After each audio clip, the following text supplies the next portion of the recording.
BJP সরকার আছে আমাদের বাংলার পরিযায়ী শ্রমিকদের তাদের হ্যারাসমেন্ট হচ্ছে। এটা ভারতবর্ষ, যেখানে আমরা সবাই সব প্রদেশের মানুষ এসে থাকি।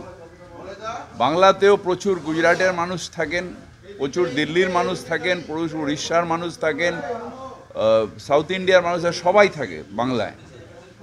যার যেখানে কাজ সেখানে তিনি থাকেন, কিন্তু সবাইকে এইভাবে যে হ্যারাসমেন্ট হচ্ছে এটা অত্যন্ত নিন্দনীয়। ভারতের সার্বভৌমত্বের ওপরে আঘাত। অর্থাৎ বাংলার মানুষ বাংলার বাইরে গেলে বাংলাদেশি বলে তাদের তাড়া করা, তাদের লাঞ্ছনা করা, তাদের আটকে রাখা। দিল্লিতে কিছু জায়গায় আছে যেখানে বাংলাদেশি না বাঙালি পশ্চিমবঙ্গের মানুষ থাকেন, তাদের জল টল সব কেটে দেওয়া হয়েছে।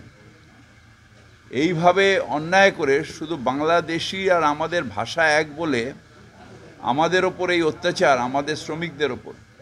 মুর্শিদাবাদের মানুষ কোথাও যাবে না,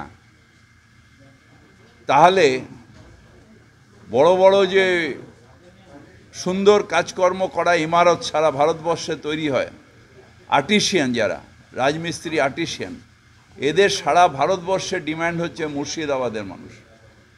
হয়তো ইতিহাস গড়লে দেখা যাবে, আমি ঠিক বলতে পারবো না, হয়তো তাজমহলের পেছনে মুর্শিদাবাদের মানুষ ছিল।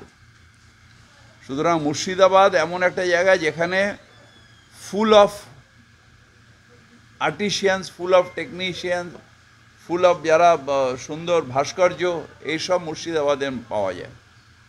এদের নিয়ে গিয়ে বাইরে কাজ করে এবং তার সাথে যারা যায় হেল্পার, তাদের উপর এরকম অত্যাচার করা, এটা খুব অন্যায় হচ্ছে।